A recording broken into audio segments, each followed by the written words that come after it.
Grace to you and peace in the name of God, who is our Creator, our Redeemer, and our Sustainer. It is my joy to proclaim that whoever you love, you are welcome here. Whatever your gender identity or expression, you are welcome here. Whatever your race or ethnicity, you are welcome here. If your pockets feel full or empty, if your heart feels full or empty, if you came today on fire with faith, or if you came tiptoeing over wondering if you really belong, come and know the love of God, which is for all people. Come and know the love of God, which binds us together as a community and sends us out to show love and courage to an aching world. Come and let us be the church together. If you are new or reconnecting to this community, welcome. We are so glad to have a chance to worship with you this morning. We would love it if you would be willing to fill out the new visitor form, to sign up for our emails, and to help us get to know you in whatever way feels right to you in this point in your life. There is so much happening for Advent, and so I'm so excited for this time to come as we prepare with an Advent devotional together, as we are preparing for a Blue Christmas service for those for whom this is a tough time of year. There are activities through Advent Tradition Tuesdays online to Carol Choir Zoom fests, and of course the ways that we're trying to reach out through Sophia Way, Congregations for the Homeless, and other ways to extend our love and care to the community during this time. If you have questions about any of these, please feel free to reach out to the church office or to reach out to the administrators of these pages. We would love to work with you during this season as we seek to share love with the world. And so, we are invited as we are gathering into this season of worship together. And as we come, we would invite you to take a deep breath as we prepare for this Advent, which is unlike any we have ever known.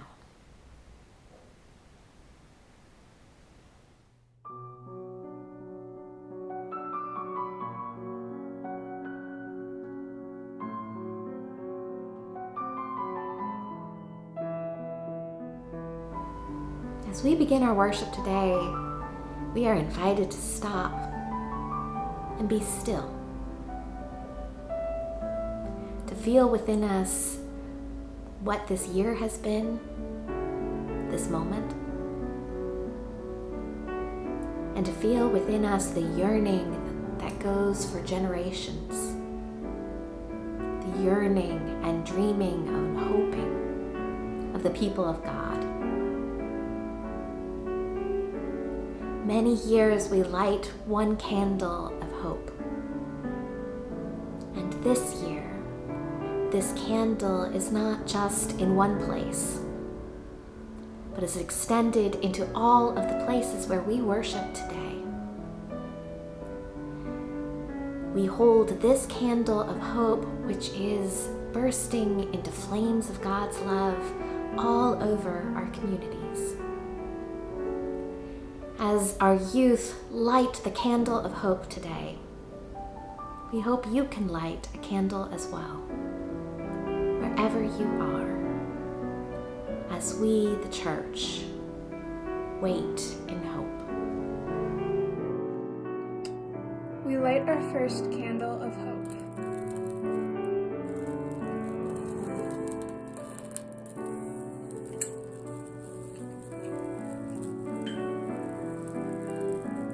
We light the first candle of hope. We light the first candle of hope. We light the first candle of hope.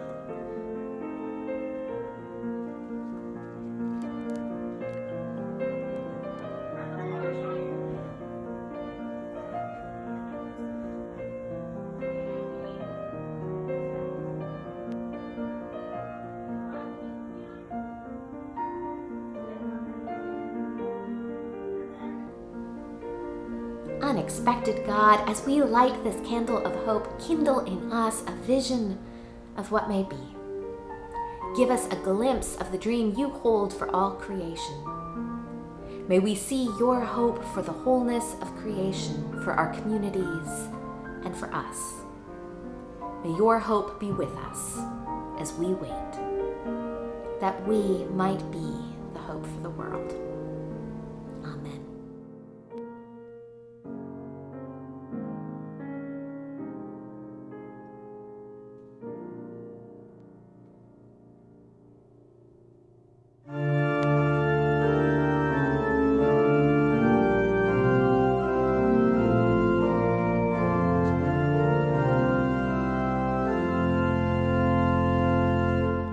Come, O long-expected Jesus, born to set all people free. From our fears and sins release us, grant us your true liberty. Israel's strength and consolation, hope to all the earth impart, dear desire of every nation, enter every longing heart. Born all people to deliver, born a child you came to reign, born to rule on earth forever, come be known to us again. By your own eternal Spirit, come to claim us as your own.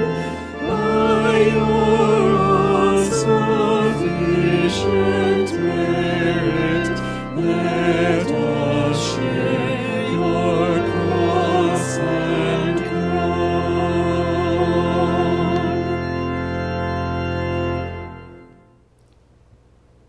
It is now time for the Time with Children, and I want to say a special hello to any kids who are with us today. And today, I wanted to talk to you about an Advent wreath. Now, last weekend, we dropped off kits at a lot of houses, and they had in them 5 candles. So there was 4 blue candles and 1 white candle. Most of the time when we're at church and it's Christmas time, there's a couple things you might notice. One is that instead of red and green, we have a lot of blue. That is the liturgical color that we use when we're waiting for Jesus to be born. It is our color of waiting. And so there may be some churches you go to where they're purple. And that's another way of doing it too. So for Advent, we have 4 candles that help us wait. Now, this is a tradition that started many hundreds of years ago, probably originally in Germany. And it is candles that were put often around a wreath. So a wreath that was a circle that didn't have a beginning or an end, and often with evergreens, which helped people remember hope and green even in winter when it was cold and dark and all the leaves had fallen off the other trees. There's no wrong way to make an Advent wreath. All you need is 4 things to help you wait, and then 1, which we call the Christ candle, which is we will wait until Christmas Eve to light. So it could be, oh here, this one's on fire, so I'm gonna be careful not to burn myself this way. It could be that there are lots of different ways that you could make it. So you could put the candles inside the wreath. You maybe don't have a wreath at all, but instead put them in a line. It could be that you have different things to decorate. And all of them are the right way to do an Advent wreath. And in fact, I would love to see the different ways that you have made an Advent wreath in your home. Throughout this year, we know that there's a lot of traditions that we can't do because we don't want to get together in big groups. But there are some traditions that we can. And especially as we are all waiting, we are all in the church going to take some special time once a week to light a candle, to say a prayer, and to spend time in a way that is meaningful. So for folks that are alone, that might be in writing or making some art or calling someone they care about. For folks that live with others, it might be having some time for a meal or conversation. I can tell you in my house, we have the tradition that on every Advent we choose one night a week where we have a dinner and we turn off all the lights and we eat just by the light of the one tiny Advent candle. And then next week, the 2 and the 3 and the 4 and on. And the thing that's amazing is that one tiny candle can cast light to every corner of the room. I hope that you can take some time for reflection this week, maybe even listening to the great music that the music staff has curated as well. And just in the same way that this one tiny candle can cast light all over your room, there are hundreds of houses that are doing the same thing, both here and all around the world. Think about the light reaching all of the shadows, wherever we may be. Blessings this Advent.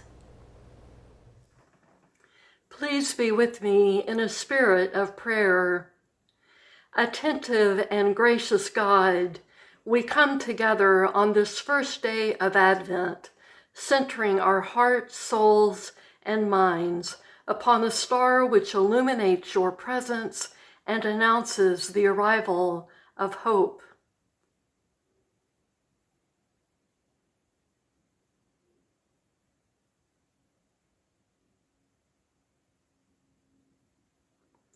We come as a people, as a community of faith, claiming your promises, entrusting our concerns to your care.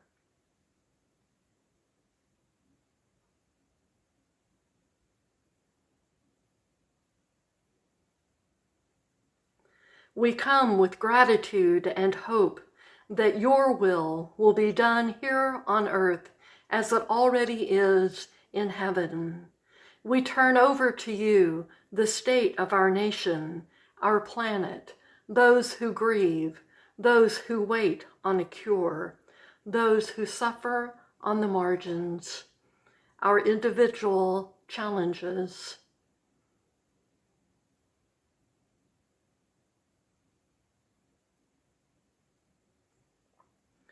We come as those who know their shortcomings, where we have harmed others and fallen short of your intention for each of us. We come seeking and claiming the eternal hope made possible by the star, seen not only in the distant future, but the one which illuminates the ground upon which we stand.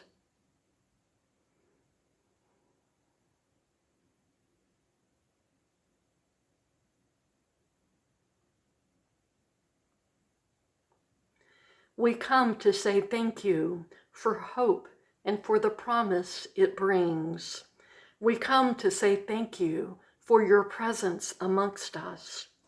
We come to say thank you for hearing our prayers, for guiding the meditations of our hearts. We ask that you please be with us in this season of Advent as we await your arrival in a new and refreshing way. It is in your name that I pray. Amen.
Isaiah chapter 11, verses 1 through 6.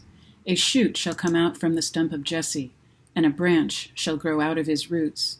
The Spirit of the Lord shall rest on him, the Spirit of wisdom and understanding, the Spirit of counsel and might, the Spirit of knowledge and the fear of the Lord.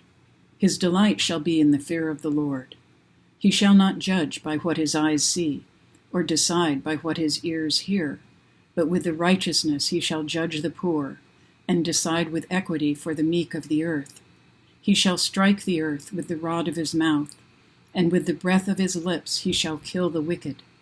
Righteousness shall be the belt around his waist, and faithfulness the belt around his loins. The wolf shall live with the lamb, the leopard shall lie down with the kid, the calf and the lion and the fatling together, and a little child shall lead them.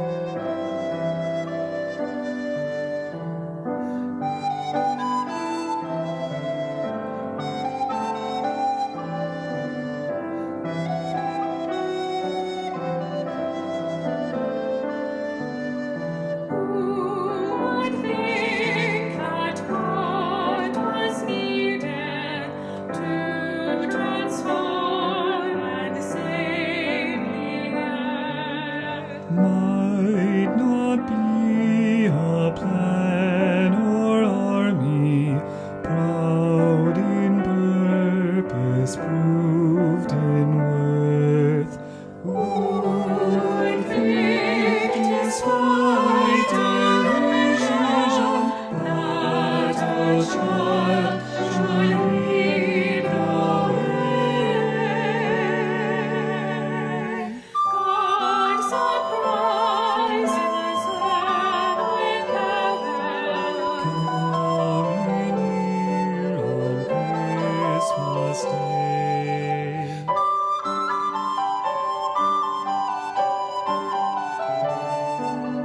Shepherds watch and sages wonder, monarchs scorn and angels sing.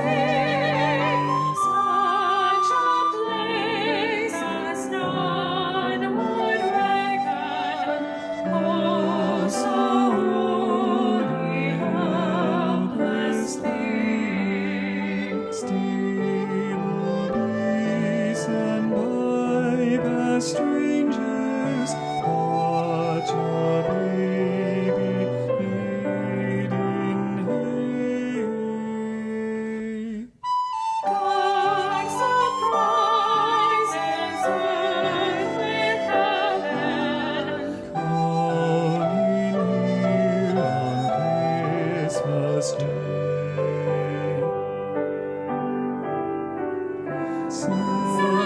Centuries of skill and science span the past from which we move, yet experience questions whether with such progress we improve. While the human heart we ponder, rest our hopes and humor frame. God surprises earth with heaven, coming here, coming here, coming here on Christmas Day.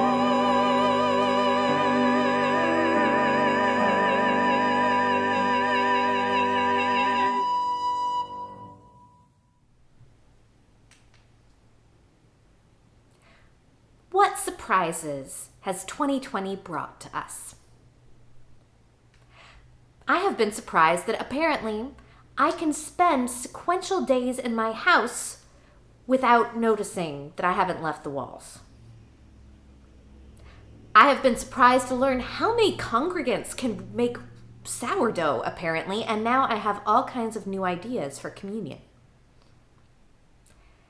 I have been surprised to realize that trying to remember to bring a mask with me when I leave the house apparently throws off my routine enough that I can forget almost anything else. A keys, a wallet, or the book I was actually trying to return to the library. What are the surprises this year has brought? I've been surprised that we still don't have public solutions that make sense for small businesses, school-aged children, or elders that allows for the health and thriving of all. I've been surprised to witness just how bitter people in our country can be to one another. I have been surprised to learn that public health guidelines could be the mark of a culture war. Dare I say, I've been surprised that even losing an election does not always mean a concession speech. I've been surprised that there are some things that we can't all agree on together. And in fact, how little it seems that we have in common at times. I've been surprised once more by the dehumanization endured by Black folks and non-white folks in this country, and then been surprised at my own surprise again. For this has been a year which I have been surprised over and over, surprised at how quickly the bizarre becomes normal. Surprised at how low my expectations can fall. Surprised that somehow I can find myself brokenhearted when the numbers of COVID go the wrong direction, even if I knew that they were going to go up and down. But I do not expect God to surprise the earth with heaven. Really, heaven on earth is one of the last ways I could be surprised this year. The carol we're singing today may not be previously known to you. Before, the only time I had sung it was as part of our Sunday after Christmas carol sing service, when we usually only sing the first verse. The reason we don't sing it more frequently, I think, is because there's so many classic Christmas songs that it's really hard to add a new one. To put things into perspective, every year at a worship staff meeting, we plan the Christmas season and we angst over which carols will make it into Christmas Eve. The conversation is like, every year we only get one angel carol for the Christmas Eve service. So is it going to be Hark the Herald Angels Sing, Angels We Have Heard on High, or Angels from the Realms of Glory? You only get one. Why don't you just break my heart? Take me instead. And so it is, we almost always end up choosing to sing a song that we already know well, where some of us maybe have already memorized the alto part. And that singing fits in that place almost near nostalgia. It's hard to bump one of the songs that feels classic for something new. And so it's into this, in walks this carol. This is a contemporary Christmas carol, in the way that only in the church is something that was written in 1990, shockingly new. It was written by John Bell and Graham Mall as part of the Iona community in Scotland. Iona is set on a tiny island off the west coast of Scotland. It was the location of a monastic settlement from 563 AD. And it's moved into, over the Middle Ages, being a Benedictine abbey, to today, a place of pilgrimage. Particularly as a place that seeks to create faithful worship for a new generation. And that is in part what they thought they were doing with this carol. Most of the Christmas carols we know were made in the 19th century. So it was well after the Puritan push in the 16th century to ban the singing of Christmas carols. But long enough ago that today the lyrics feel old-timey. With those years of repetition, we can sing without noticing sometimes what it is we're singing. Veiled in flesh the Godhead see, which is some heavy theology for a carol they sing at the end of Charlie Brown. In this year that has felt like everything is changing, there is something reassuring about returning to songs we know. So why are we singing this one? The lyricist said that they wanted to undomesticate Christmas. They wanted to show how truly surprising that Christmas story truly is. For the other side of tradition is that sometimes we just allow things to blend into the woodwork. We don't notice what we are saying. Who would think that what was needed to transform and save the earth might not be a plan or army, proud in purpose, proved in worth? Who would think, despite derision, that a child should lead the way? God surprises earth with heaven, coming here on Christmas Day. Who would think indeed? The way that a surprise works is that it starts with the expectation that you know how the world works. You know what to expect. And then a surprise plays with that expectation.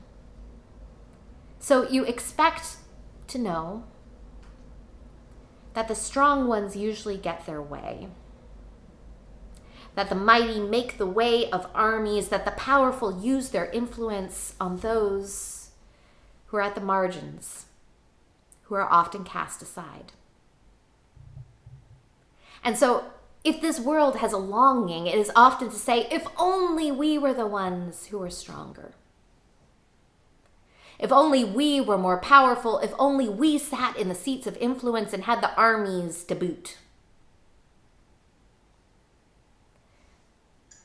The yearning after power and success and wealth, achievement, it's all there and we know how it works. And we expect that if the world is going to change, it will do so with someone who makes the headlines. We can never be astonished enough that God chose to change the world not through the mighty, but through a poor child. The prophet Isaiah cast the image for the people. What is it that we are hoping for? But the wolf shall lie down with the lamb. The leopard shall lie down with the kid, the calf and the lion and the fatling together. And a little child shall lead them.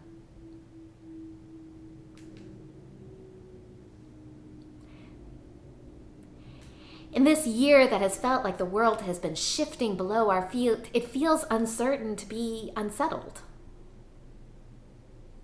What is it that we hope for? Too often, we are hoping for something that we know. That when we feel unsettled, it is easy to fall back in hoping for a return, to going back to what has come before. I was watching the Thanksgiving Day parade this year, and I was amazed with my own push-pull feelings while watching, between being grateful for literally any sense of normalcy. Oh, look, here's the Snoopy balloon. While simultaneously being anxious about it. As I talked to myself, saying, surely those Hamilton singers are not actually singing right next to each other, right? But they don't even have masks on.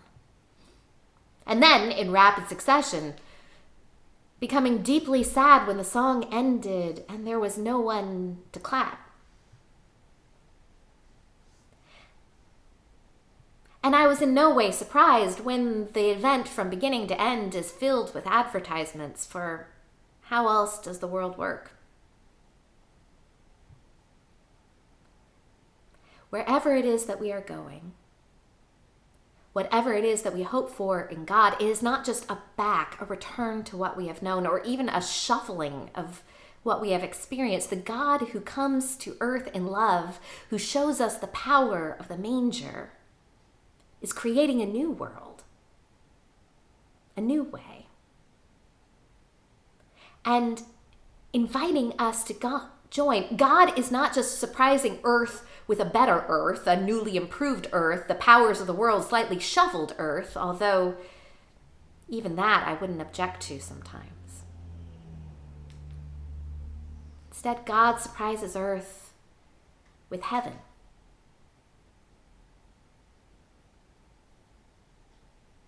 What we're waiting for and hoping for as a surprise. God's goodness that is a delight, a gift, and a joy. I think back again to this year. For I have been surprised to realize that we can apparently change every part of our community life in no time flat, out of care and concern for the vulnerable. I've been surprised to learn that the church can exist without a building, and not just exist, but move my heart with courage and compassion and creative beauty and deep love. I have been surprised at how kind and courageous and sacrificing people can be. Not out of a quest for recognition, but by quietly showing up day after day to do the hard thing that needs to be done. And I have felt this yearning within us as a people to honor that, not by foisting the hardest sacrifice upon the few, but to respond with compassion to our common challenges. And in that opening, perhaps there's a way to change the world around. For I have seen us recognizing our global interconnection in ways that we have not known. I have been surprised to see creativity blossom, not despite constraints, but in some ways rising up around the constraints before it to create art of beauty and truth. And so in this season of waiting and of hoping, in our search for sense and meaning, lest our hopes and futures fray, perhaps we can see God who would come to us in a poor child, born in a barn, might come to surprise us here. God surprises earth with heaven. May it be so. Amen.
be a plan or army, proud in purpose, proved in worth.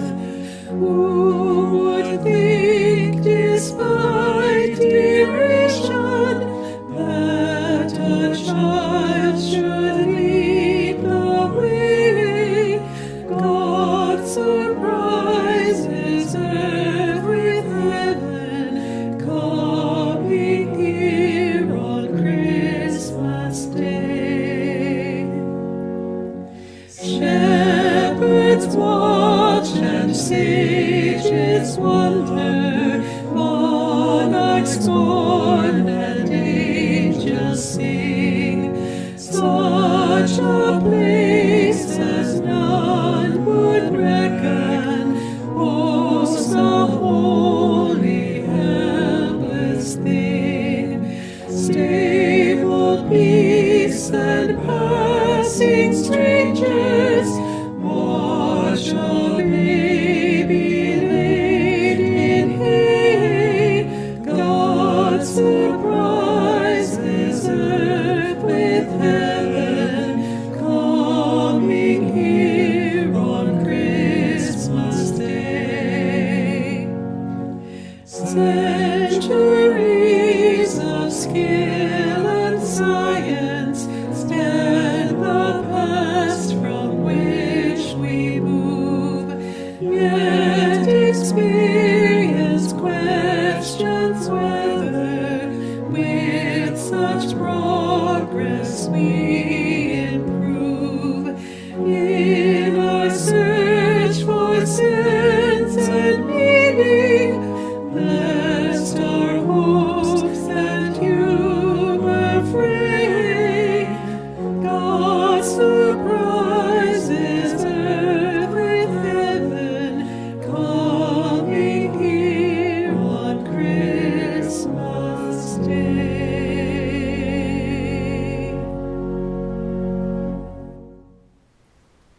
May the grace of God be with you in the worlds in which you live. May you be nurtured by the time of gathering and be faithful in the time apart, and love and serve one another in the name of the faithful God who never ceases to surprise. And may the peace of God, Creator, Redeemer, and Sustainer, be with us all the days of our life. Amen.